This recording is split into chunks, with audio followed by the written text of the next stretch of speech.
Today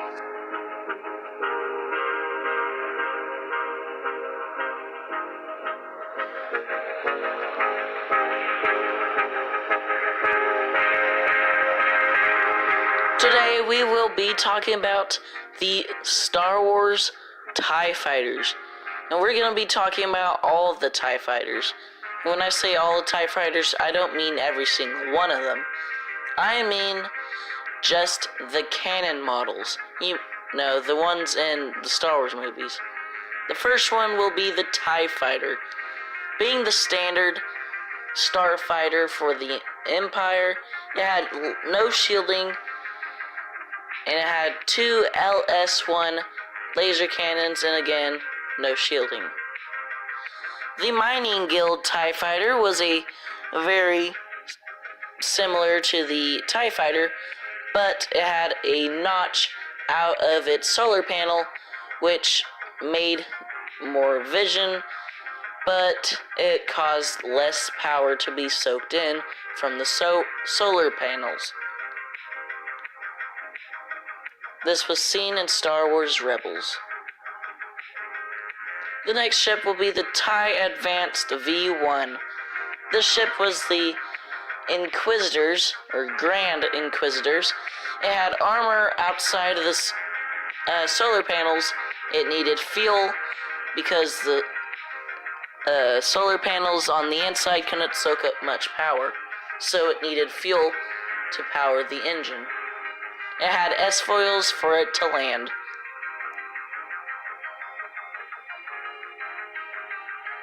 The TIE Advanced X1 was Darth Vader's personal TIE fighter.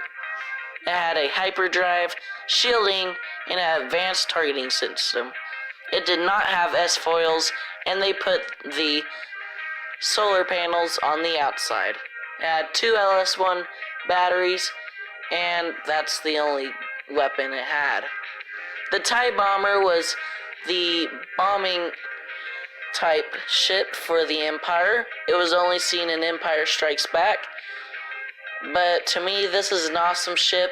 It had a crew of 1, and it had proton torpedoes, concussion missiles, and more.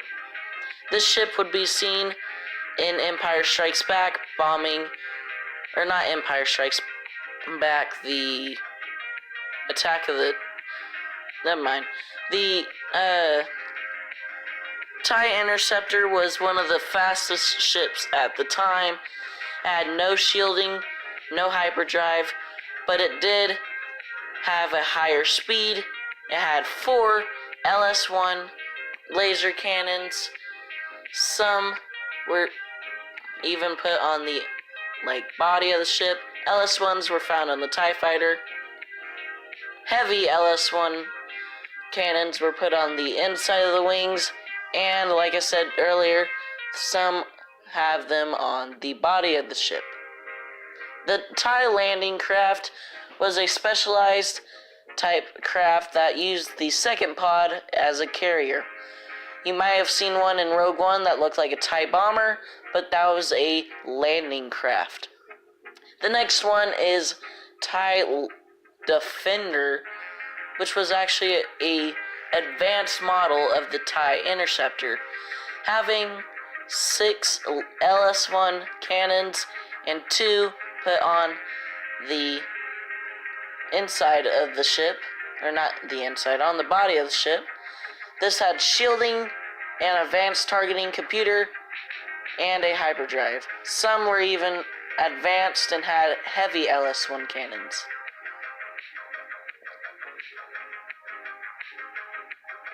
The TIE Striker was the in-atmospheric TIE Fighter.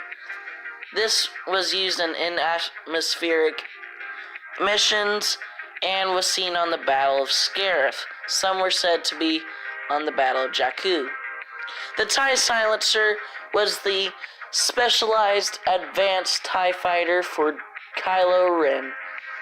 This had proton torpedoes, concussion missiles, 4 LS-1 cannons, and a hyperdrive, heavy shielding on the outside, and a very dark paint job.